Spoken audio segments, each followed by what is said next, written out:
Здравствуйте! По традиции время вечерней смены и подведение итогов дня.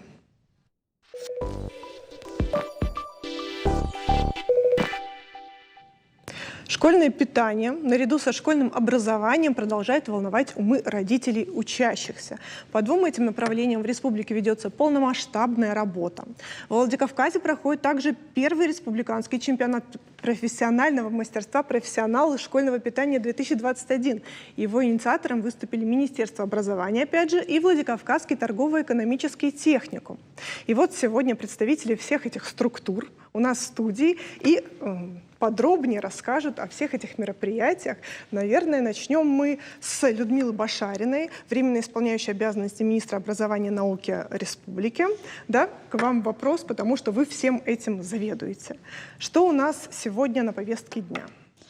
Ну, все мы знаем о том, что с сентября прошедшего года, 2020 года, в этом учебном году у нас стартовал широкомасштабный проект. Он стартовал по всей России, не только в нашей республике. Стартовал он в рамках поручения президента нашего государства по обеспечению всех обучающихся первых-четвертых классов горячим питанием. Хочу здесь сказать, говорю это всегда и повторяю, что ни в истории Советского Союза, ни в истории современной России такого широкомасштабного проекта по обеспечению питания данной категории обучающихся не было. И, конечно, вот впервые столкнувшись с этим явлением, каждый регион, каждая школа, мы, естественно, да, каждый министр образования испытывает очень серьезные трудности, очень такие организационные проблемы, которые мы решаем, скажем так, что называется, на поле. Да, был подготовительный этап, безусловно, но одно дело, когда мы готовимся к одному, а на самом деле все оказывается немного по-другому. Ну, я могу сказать, что мы, в общем-то, более или менее, но успешно справляемся с ситуацией, потому что никаких перебоев у нас в организации питания не было. Да, безусловно, имеют место быть жалобы родителей на то, что дети плохо едят, им не нравится школьное меню, им не нравится то, что мы им предлагаем, или то, что готовится в школьных столовых. То есть мнения, суждения есть разные, но точно так же огромное число есть мнений, которые связаны, конечно же, с очень таким положительным фоном. Родители рады, родители говорят о том, что все прекрасно, у нас вкусно готовят и так далее. Но здесь мы понимаем, что на арену выступает, на первый план выступает, конечно же, человеческий фактор. И ну, вот сегодня даже мы обсуждали на площадке чемпионата, что из одинаковых продуктов готовят два человека, вот у одного вкусно, у другого невкусно. Наверное, то же самое касается и школьных поваров. И проект у нас, я еще раз повторяю, реализуется так, как он должен был реализоваться в части организационной. Конечно, есть определенные издержки, которые связаны, на мой взгляд, именно с тем, что вот мы хотели бы, да, что вот все, что мы перед детьми кладем в школьную тарелку, чтобы все это съедалось, да, и дети были довольны. Не всегда это получается, и мы очень серьезно об этом думаем, очень серьезно этим действительно озабочены. И вот в этой связи вот у нас возникла такая идея о том, что вообще статусу школьного повара нужно придать совершенно иное звучание, потому что сегодня школьный повар, участвуя в таком широкомасштабном проекте, и перед ним стоит задача ежедневно кормить 200, 300, 400, а есть случаи, что и 700 человек, да, то есть это становится действительно очень значимой фигурой в учреждении. И ну, всегда было так, что многие из нас даже с детства помнят имена своих поваров, которые когда-то нас вкусно кормили, да, точно так же мы должны вот проецировать вот эту ситуацию на сегодняшний день. И, конечно же, сегодня нам нужно поднять вот этот престиж школьного повара на более высокий уровень. Нам главное сегодня нужно людям дать понять, что они нам нужны и важны. То есть каждый школьный повар нам нужен и важен. И именно поэтому нам вот, скажем так, пришла такая мысль провести вот такой чемпионат. Проведен он по макету или, скажем так, по приближенному стандарту чемпионата WorldSkills на площадках WorldSkills, но более подробно, наверное, о содержании этого мероприятия расскажет организатор, организатор Валерий Батразович. Но на самом деле вот самое главное, что мы должны извлечь, это да, вот то, что я сказала, это тоже очень важно. Но для меня, вот как для человека, для которого очень важно мнение наших родителей и детей, самое главное, наверное, в том, чтобы вот задача у нас такая, да, вот те лучшие вот кулинарные решения, которые в рамках этих 2 дней предложат наши повара, чтобы легли в основу школьного меню, которое у нас будет запущено с сентября месяца. Так. То есть жюри оценили, жюри увидели, все признали, что это вкусно, потому что у нас жюри широкое, туда входят и представители общественности, и профессионалы, и студенты, то есть дети, да, которые являются Вы сейчас все непосредственно расскажете, потребителями. Валерий, ничего не Нет, останется. Валерий Бакраза сейчас расскажет о содержании, потому что это куда гораздо интереснее, чем то, что говорю я. Но просто я хочу сказать то, что, уважаемые родители, наверное, тут такое обращение к родителям, что, уважаемые родители, наверное, вам в какой-то мере нужно быть более или менее спокойными за то, что в сентябре меню у нас станет. Оно у нас и сейчас неплохое, но оно станет еще более интересным. И самое главное в том, что оно станет вот таким общественно признанным, профессионально признанным меню. Ага, и уже частные претензии не будут рассматриваться, да, потому что мы-то наверняка будем знать, что меню у нас самое... Нет, мы рассматриваем любые претензии, Да. и частные, и нечастные. Мы рассматриваем абсолютно всякие претензии, потому что нам важен каждый ребенок, и нам действительно важно, чтобы каждый ребенок... У нас нет лишних детей, и для нас И лишних действительно мнений. очень важно для того, чтобы наши дети нормально питались и нормально себя чувствовали в школе. Спасибо вам. Валерий, итак, вам слово. Кто принимает участие в этом конкурсе? В чемпионате принимают участие повара республики. Так. Конечно же, все не могут принять участие. Задачу решили побороть 23 участника, это 23 школы, это все районы абсолютно представлены и город представлен. Задача сложная на самом деле. Мы к этой задаче готовились больше месяца даже в обучающем проекте.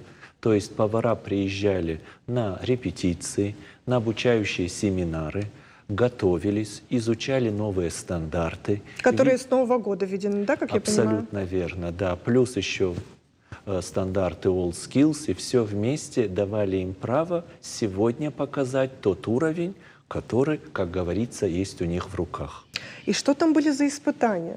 Поделитесь. Испытания сегодня начались в одной смене, как говорится, после жеребьевки. Это теория, это тестовые решения, где заложены абсолютно, опять-таки, все возможные варианты в рабочем процессе, проблемные ситуации, знание новых стандартов, знание вообще всех моментов в рабочем процессе. После этого конкурсанты пошли на территорию, где они отрабатывали конкурсные задания, а в конкурсные задания входили это рыба, прежде всего. Это та рыба, которую мы не любим кушать в школе. Это та рыба, которая является основным, как говорится, звеном сегодня между детьми и взрослыми, и она необходима. Это те блюда, которые должны быть полезными и рациональными.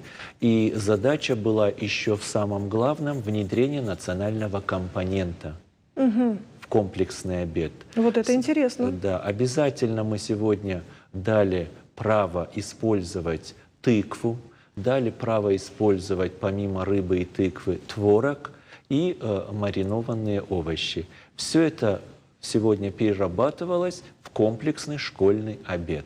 Следовательно, подавали винегрет, рыбу жареную, запеченную, котлетами, всевозможными, как говорится, модификациями, и в десерте подавали очень интересные блюда.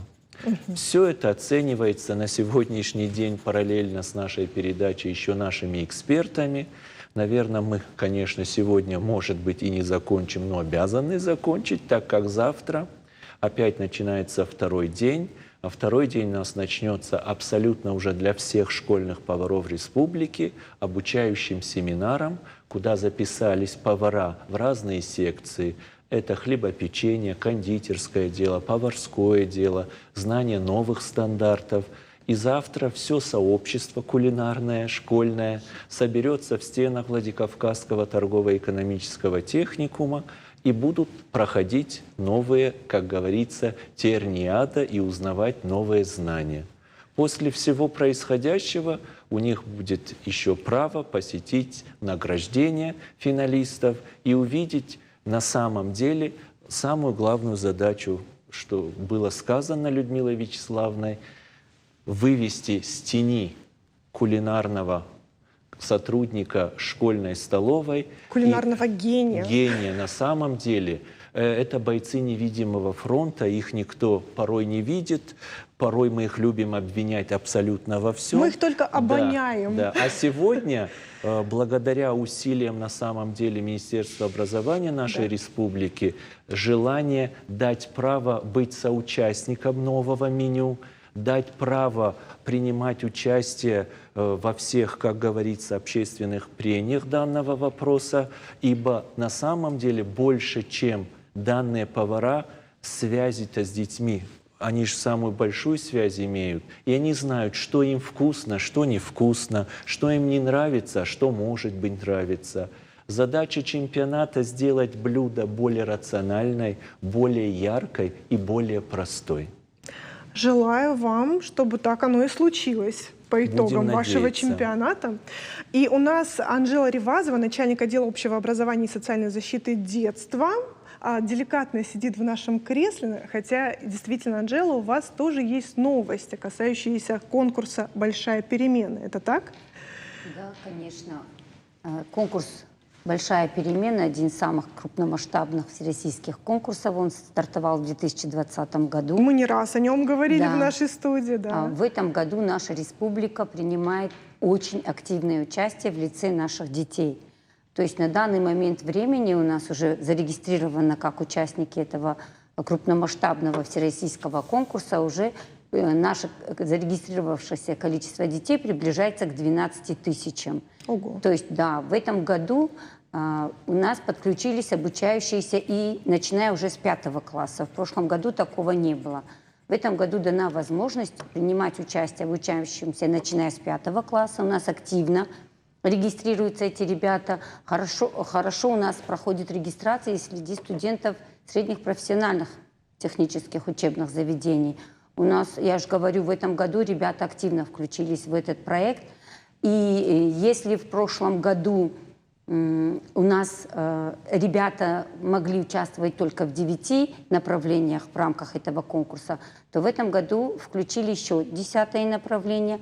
И поэтому возможности наших детей в этом году намного увеличились. В рамках участия в мероприятиях по большой перемене мы в этом году организовали очень много значимых встреч с людьми, выходцами из Республики Северной Осетии, Алании, не только выходцами, но в настоящее время представляющими различные направления деятельности, которые бы рады были поделиться своими знаниями с нашими детьми. Мастер-классы. Да, можно сказать мастер-классы, да. В частности, вот позавчера в IT-клубе у нас проходила очень интересная встреча с ребятами, которые в будущем планируют свою жизнь связать непосредственно с таким предметом, как химия. Сложный предмет, да, но очень интересный предмет. И наши молодые ученые настолько заинтересовали детей, что мы эти серию встреч продолжаем и сегодня, и завтра, и на новой неделе. То есть ребята очень много для себя интересного открывают. И мы смогли их еще заинтересовать таким моментом. То есть планируется проведение в каждом федеральном округе принимать полуфиналистов у себя будет тот регион, от которого большее число ребят попадет в полуфинал. То есть если с нашей республики так окажется, что по Северо-Кавказскому региону от нас большее количество детей попадут в полуфинал, то нам будет оказана такая большая честь, что мы этих ребят со всего Северо-Кавказского округа будем принимать у себя и полуфинал проводить на территории нашей республики. Я искренне надеюсь, что ребята сейчас у нас услышат, загорятся, активно включаться, и мы сможем это организовать на нашей территории. К сожалению, в прошлом году у нас было только 2 финалиста. 2 девочки вышли в финал. Это Дзыуева Яна из 26-й школы, да, Бичерахова Диана из селения Ильхотова. Я хочу отметить, что детям могут помогать не только преподаватели.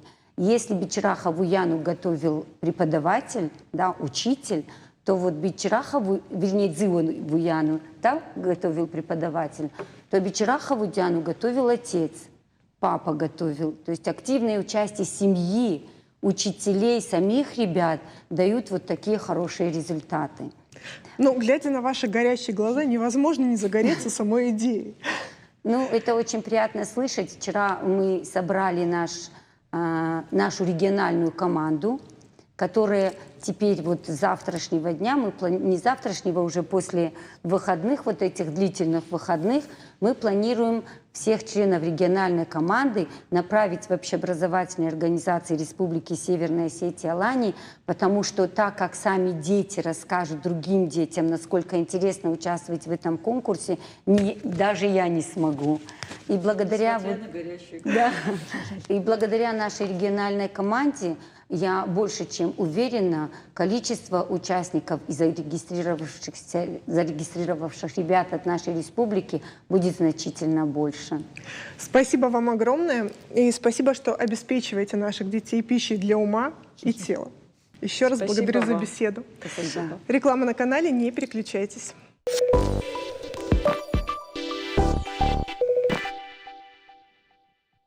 Сегодня состоялось награждение победителей и финалистов открытого фестиваля Ордонского района по выпечке остинских пирогов. Он проходил в Северокавказском аграрно-технологическом колледже, и само мероприятие состоялось в рамках итоговых соревнований по компетенции выпечка остинских пирогов «Молодые профессионалы WorldSkills Russia 2021». Подробнее о празднике вкуса расскажут организаторы и участники-победители конкурса. Представлю всех. Итак, у нас сегодня Мария Баранчикова, главный эксперт, заместитель директора пищевого колледжа из города Москвы. Эльбрус Гацоев, директор итоговых соревнований, заместитель директора Северокавказского аграрно-технологического колледжа. И двое победителей: Елизавета Бирюкова из города Сургут и Алексей Прошкович из города Москва. Все верно? Елизавета из Москвы, Алексей из Сургута. Вот видите, как хорошо, что вы внимательно меня слушали. Итак, ребята, расскажите о ваших, во-первых, поздравляю вас с победой, и расскажите о своих впечатлениях от участия в этом конкурсе. Елизавета, начнем с вас. Я была очень рада, когда услышала свое имя и фамилию в тройке победителей. Так. Я была очень взволнована и ошарашена, потому что у меня была очень сильная конкуренция, очень достойные соперники. Я очень много тренировалась, и я считаю, что я заслужила эту победу. Как Вот. отрадно слышать такие слова. Заслуженная победа. Мы не сомневаемся в этом. Я защитила честь своего города, и я очень рада, что я в Москву привезу победу. Хорошо, Алексей, а какие эмоции вы привезете в Сургут? На самом деле я не ожидал, что я займу первое место. Во время подготовки у меня все очень хорошо получалось, и я приготовил за год подготовки более 1000 пирогов. Вот. Я готовил каждый день от 8 до 12 штук, вот. Но на чемпионате много чего что пошло не так, и у меня получились пироги, не самые, наверное, лучшие. Вот. Но работал неплохо. Например, что пошло не так? В первый день у меня я заместил слишком тугое тесто, у меня порвался пирог с тыквой. Вот. Я расстроился. Тыква достаточно капризный продукт. Да. И Вот. как вышли из положения? Я старался формовать аккуратно этот пирог. Вот. И вышло неплохо. Как Вот. мы видим по Да. результату. А что запомнилось из самого конкурса больше?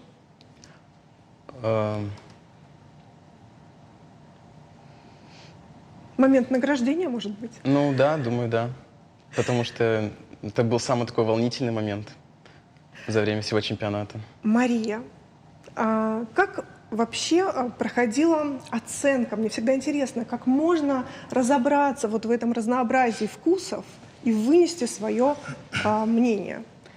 На самом деле в оценке участвуют эксперты-компатриоты, которые предварительно проходят обучение. У нас есть так называемый день С-2, это день экспертов, когда мы проговариваем все критерии оценки, Каждый модуль оценивается по нескольким критериям и аспектам, которых более 150.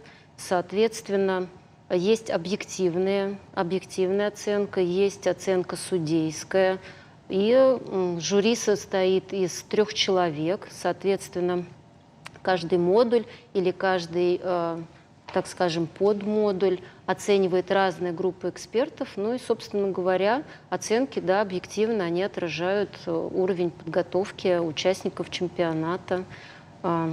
Оценивается внешний вид, технология приготовления. Да, вот интересно расшифровать, потому что... Ну, во внешнем виде оценивается диаметр, цвет корочки, так скажем, толщина пирогов. Если мы будем говорить о вкусе, соответственно, соленый, несоленый, соотношение теста начинки, распределение начинки внутри пирогов. Что касается работы, то оцениваются навыки, кулинарные навыки, навыки работы с тестом, охрана труда, техники безопасности. То есть все то, чему студент или школьник, если это юниорская ветка, учится в процессе подготовки, все те знания, которые в них вкладывают их преподаватели, эксперты-компатриоты. Собственно говоря, вообще проведение чемпионатов показывает уровень подготовки в колледжах всей страны, да, потому что если в прошлом году в чемпионате участвовало 13 конкурсантов, в этом году уже 16, то есть чемпионатное движение, оно развивается, компетенция развивается и вливаются все новые и новые регионы. Мне кажется, это очень прекрасно. Согласна с вами. Эльбрус, скажите, почему среди победителей нет наших местных земляков, соотечественников? Ну, я хотел бы сперва выразить благодарность от имени Министерства образования Республики Северная Осетия, Алания, нашего образовательного учреждения, всех образовательных учреждений республики за то, что к нам приехали столько регионов России. Это говорит о том, что эта компетенция сейчас развивается, конкуренция очень высокая. И могу сказать, что если сегодня наших нет в основной группе победителей в этой группе, могу с уверенностью сказать, что конкуренция была очень высокая. Наш конкурсант, наверное, где-то, может, и растерялся, но могу сказать, что в прошлом году мы были первые.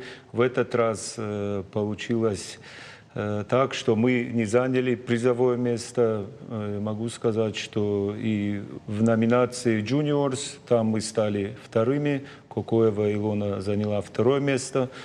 Тоже была конкуренция очень такая высокая, могу сказать. Здесь я вижу тех ребят, которые сегодня уже в первый раз приехали, которые стали победителями у себя в регионах, говорит о том, что мы рады, что эта компетенция развивается во всех образовательных учреждениях Российской Федерации. И могу сказать с уверенностью, что это уже общероссийская компетенция, которая в свое время будет, наверное, локомотивом. И с каждым годом все больше регионов будут приезжать к нам в Республику Северная Осетия, Алания. Могу сказать еще, что помимо что были у нас juniors, основные конкурсанты, у нас также была номинация «Народное признание». Это было голосование в соцсетях, в Фейсбуке и интернет-голосовании.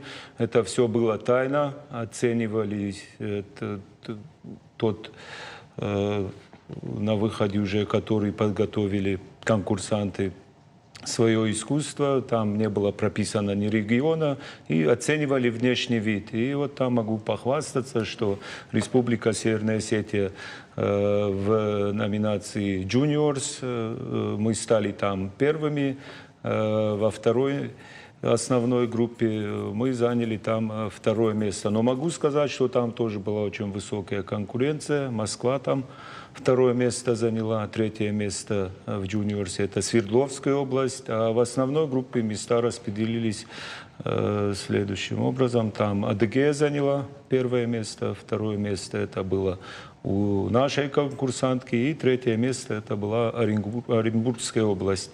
И скажу, что мы рады, что регионы поддержали нас в том, чтобы вот эта компетенция была на самом высоком уровне. Это отметят и наши эксперты, которые непосредственно вот это все оценивали. Им тоже выражаем большую благодарность, потому что на протяжении всех дней чемпионата они работали в 2 смены, домой возвращались, можно сказать, под утро, потому что они несли ответственность за каждого конкурсанта, чтобы он был четко определен чемпион, и по критериям была здесь открытость. Ну, что давайте мы скажем увидели. подробнее об экспертном жюри, кто в него входил. Ну, могу сказать, экспертные жюри это были профессионалы своего дела, которых мы видели там. Это были со всех регионов как бы конкурсанты, откуда были, оттуда были и эксперты. И Оренбург, Ханты-Мансийский автономный округ, дальше города Москвы были, Свердловская область, Краснодарского края. 16 регионов, как бы, но было 22 эксперта, где там были эксперты, которые были главные эксперты, у главного эксперта были заместители главных экспертов. И вот выразить хочу благодарность еще непосредственно Марии сказать за то, что не было такого, что были спорные вопросы как бы со стороны экспертного сообщества. Это говорит, что люди на своем месте, и люди профессионалы, и в жалобы в адрес дирекции чемпионата не поступало. Это говорит о высоком судейском экспертном уровне. Спасибо вам большое за вашу работу. Спасибо конкурсантам, которые сегодня показали себя на самом высоком уровне. А кто научил наших победителей печь пироги настолько идеально, что они смогли одержать эту победу? Кто выступал наставником? Елизавета. Ну вот, допустим, у меня, я очень благодарна всей своей компании, которая приехала меня поддержать, скажем так, в другой регион. Это мой преподаватель Ментьева Светлана Олеговна и мой тренер и наставник основной Шебурко Милена. Они самые близкие люди, которые научили меня очень многому на протяжении больше, чем полугода. Они меня завлекли настолько, что я погрузилась в это с головой. И теперь вы завидная невеста у нас в Владикавказе. Алексей, а вашим наставником кто выступал? Моего наставника зовут Сактанбекова Нурида Талайбековна. Также у меня есть второй наставник, он остался в городе Сургуте. Ее зовут Анисимова Наталья Геннадьевна. Если бы не они, я бы, конечно, не справился. Эльбрус, как так получилось, что люди с неосетинскими фамилиями могут научить так грамотно готовить пироги непосвященных? Я еще раз повторюсь, что наша компетенция развивается, что мы рады, что вот именно компетенция выпечки осетинских пирогов, она не только же они готовили, как правильно все заложить, и начинку, и внешний вид, но также они знают теорию. Теория — это история происхождения наших осетинских пирогов. Это потрясающе. Потому что мы рады еще за то, что они знают историю. Знать историю, культуру другого народа, другой нации, это говорит о том, что им интересно, и они, зная культуру другой нации, могут как бы ближе быть к этой нации, к этой культуре. Пропустить через себя, да. Да, и я вам могу сказать, что, находясь рядом с ребятами, было такое ощущение, что они даже и не из другого региона, они с нашей республики, мы одно целое. И это мы видели сегодня, когда ребята разъезжались, уже некоторые регионы сегодня выехали домой, за них уже радуются их наставники. И было расставаться очень тяжело, грусть была как бы, но мы знаем, что в этом регионе есть ребята, которые знают историю, которые ценят культуру других народов. И мы, приехав в тот регион или в другой регион, мы будем знать, что мы приехали к себе домой. Поэтому спасибо Ребят, всем. спасибо вам, конечно, огромное. А вы дома собираетесь готовить на праздники пироги остинские? Есть такое в планах? Алексей? Думаю, да. Да? Конечно. Елизавета? Особенно подарки, которые нам вручили, очень полезны будут на дому. А что вручили? Сковороды как раз-таки и круги деревянные. У меня пироги осетинские уже вошли как традиция дома. На праздники я готовлю. И могу похвастаться, у меня берут на заказ уже их. То есть это очень интересное дело, и я не собираюсь его покидать. Перспективное, я бы сказала. А чему бы еще хотели научиться, что готовить вот из нашей кухни? Есть в меню? Что-то? Наверное, хорошо бы было научиться готовить мясо, потому что оно у вас в изобилии, скажем так, и тоже надо уметь его готовить, чтобы оно было мягким, сочным, вкусным. Вот. Алексей? Да, я полностью согласен с Елизаветой.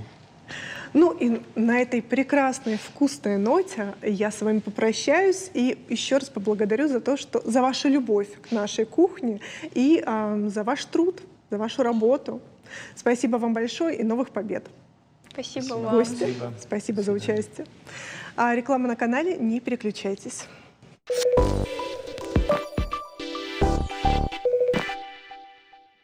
Умы населения будоражат там и тут появляющиеся новости о подорожании стоимости жилья. И вот активно вкладываться в квадратные метры население России стало с началом пандемии.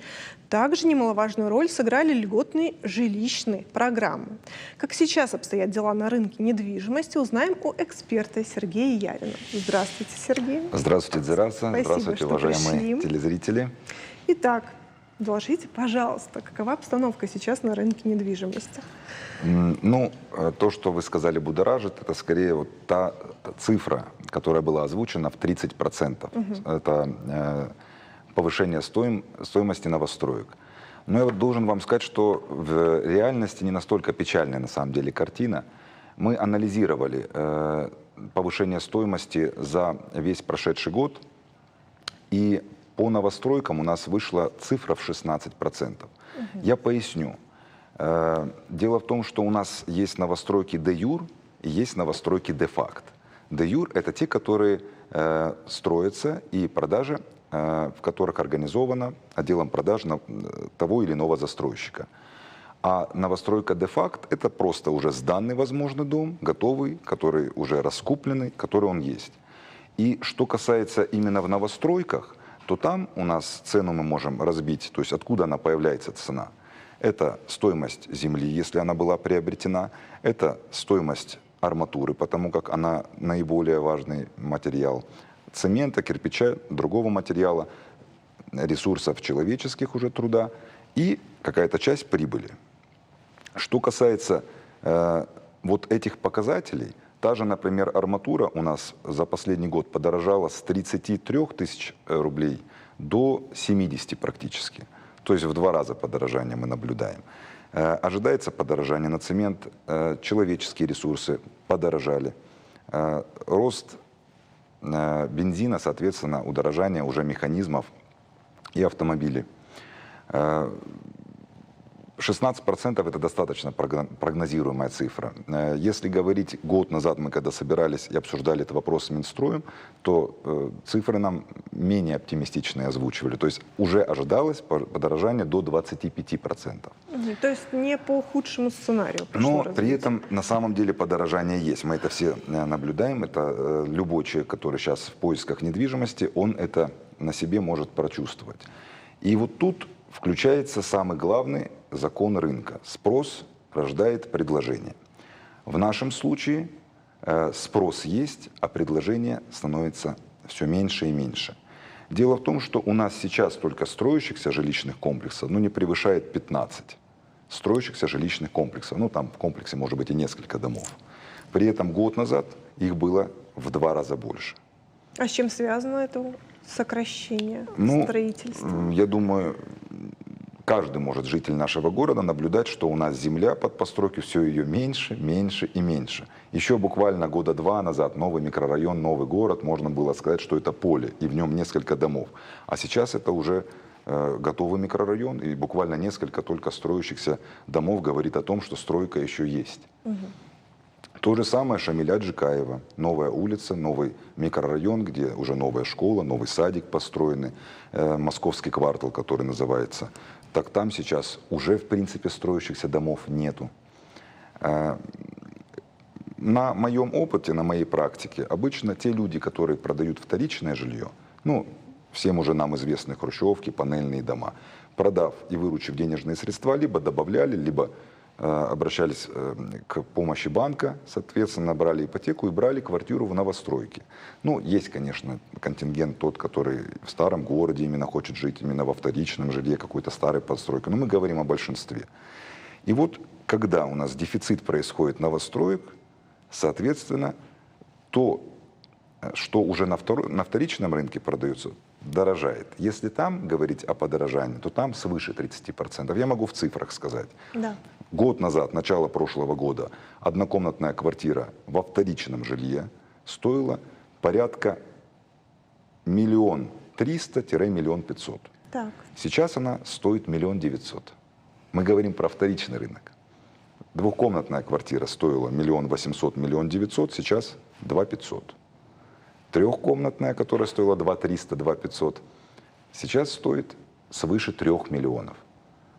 Но вот тут же значительное подорожание. Мы видим, что там не 30, даже больше процентов где-то будет. При этом новостройки, если средняя цена за квадратный метр была порядка 35 тысяч рублей за квадрат, сейчас не выше, в среднем мы говорим, 41-42. Не сказал бы, что 30%. Поэтому выход, конечно, есть. Это только давать возможность строить больше, пока, наконец-таки, спрос и предложение не сравняются. А если предложение превысит спрос, в этом случае цена вольно-невольно пойдет немножечко, но пойдет вниз. Совершенно верно. То есть если новостройки у нас незначительно изменятся в цене, потому что они зависят от стоимости материала, от стоимости рабочей силы, механизмов и, в конце концов, земельного участка, на котором производится строительство, то во вторичном жилье мы увидим значительный спад. И тогда вот эта заметная разница уже перестанет быть настолько резкой. А мы можем хотя бы примерно обозначить этот период времени, когда случится столь ожидаемый спад цен на жилье? Я думаю, что тут спрогнозировать, наверное, проще профильным каким-то министерствам и предпринять какие-то меры по доступности стройки. У нас это уже было и есть, в принципе. Это целый микрорайон, который называется «Учительские дома» на Маккаева улице. Да. Квартиры с ремонтом, очень популярные, кстати говоря. Но вот даже сейчас, на этапе стартовом еще выполнения работ, все было раскуплено под ноль. То же самое микрорайон «Пятерочка», это весенняя Гаккаева. Там в основном люди покупали по сертификатам. Там была очень приемлемая цена за квадратный метр. И все те, кто получали от того же министерства, от той же администрации какие-то сертификаты, льготы и помощь, могли реализовать по разумной цене. Поэтому выход, наверное, только развивать это дело, эту отрасль. А вы сами как считаете, вот сейчас самое время покупать жилье или стоит подождать? Дело в том, что у нас, понимаете, как люди, если уже поставили себе цель, получили ипотеку, они же ориентируются по тем ставкам, которые есть. То есть будут завтра такие ставки, больше они будут или меньше, люди не знают, но они видят ту льготную программу, по которой предлагают работать банки. А там на самом деле, то есть если ранее это было там 12, я помню, когда мы даже брали ипотеку под 14%, то сейчас это 6,4, там 8,4. А при определенных льготных условиях, то есть можно взять ипотеку под 1,69%. Но это просто рассрочка, это сказка. Конечно, люди уже, их не останавливает столь высокая цена, они просто реализуют свою мечту. Но, вы знаете, мое общее мнение такое, что было бы неплохо как-то просто чаще информировать население, либо в новостном блоке, либо, может быть, в какой-то определенной передаче делать блок и информировать, что сейчас вот такая ситуация, вот такие цены. Я не говорю о рекламе конкретных застройщиков или конкретных фирм, реализующих жилье, но при этом просто информировать людей. Например, вряд ли кто-то знает, что у нас планируется в этом году еще строиться. Но зная эту информацию, я думаю, что человеку было бы проще принять правильное решение. Потому что он видит то, что он сейчас наблюдает, что будет, для него уже становится неизвестным. А что еще вы советуете учесть при покупке жилья планируемого? Ну, понимаете, Ну, как вот у нас... льготные программы, у да, нас, быть в курсе строительства. А что еще? Я думаю, что у нас люди в основном своем большинстве, они хотят приобрести не просто жилье, а мечту. Поэтому мечта у каждого примерно, она, конечно, одинакова, но с какими-то, может быть, нюансами. Люди сейчас в основном что хотят? Чтобы была современная школа, а сейчас у нас несколько современных, интересных школ построились. Чтобы школа была рядом, чтобы садик был рядом, чтобы благоустройство какое-то было микрорайона. Какая-то инфраструктура. Я повторюсь, есть те люди, которые, они просто в старом городе очень любят жить. Есть те, которые уехали, сейчас вернулись и именно ставят задачу, вот именно там хотим приобрести жилье. А основное большинство все-таки за то, чтобы жить в новом доме, с новыми соседями. Поэтому тут, наверное, только прислушиваться к себе. Хорошо, а как определить стоимость? Например, я хочу продать свое жилье, а как определить мне его стоимость? Никакой проблемы нет. Как правило, обращаются в соответствующее агентство недвижимости, фирму, занимающуюся продажей жилья. То есть без агентства никак? Ну, конечно, можно и без агентства. Даже электронные платформы от ведущего даже банка, у нас есть электронная платформа, которая позволяет это сделать. Но при этом всем нужно, конечно, и страховать себя, то есть от неуплаченных каких-то коммунальных платежей, от возможного юридических проблем, связанных с квартирой. Это невольные, то есть сопутствующие обстоятельства. То есть это не означает, что человек планировал создать кому-то неприятность при продаже своего жилья или при покупке. Это ровно так же, как мы продаем автомобили, выясняется, что его продать нельзя, так как какой-то штраф не уплачен. И, соответственно, мы уплачиваем этот штраф, снимаем обременение с этой продажи и делаем сделку. А на ваш взгляд, вот стоит инвестироваться все-таки в новостройку или рассмотреть иные варианты? Понятное дело, что тут все индивидуально, но это ваше личное мнение. Мое личное мнение, что все-таки недвижимость – это незыблемое вложение. Оно может чуть подорожать, может чуть подешеветь, но оно как стоило определенную сумму, так оно и будет стоить. На чем можно сэкономить? Ну, сэкономить можно при приобретении того же первичного жилья, в том случае, если вложиться в раннюю стадию строительства. И, соответственно, уже по факту ввода дома в эксплуатацию получить уже готовое жилье, но немного уже по другой, более высокой, соответственно, цене. Насколько это безопасно вкладываться в такое строительство? Ну, те программы, то законодательство, которое сейчас в части приобретения именно первичного жилья, самый оптимальный и безопасный, на мой взгляд, назовем так, продукт, который в виде закона был принят. То есть сейчас приобретение новостройки происходит по скроу-счету. вы кладете деньги в банк, соответственно, когда дом уже вводится в эксплуатацию, при заключении договора купли-продажи, ваши денежные средства переходят застройщику. Единственное, только вот в этом всем еще немножечко недоработанном законе отсутствует механизм приобретения квартир для военных ипотечников.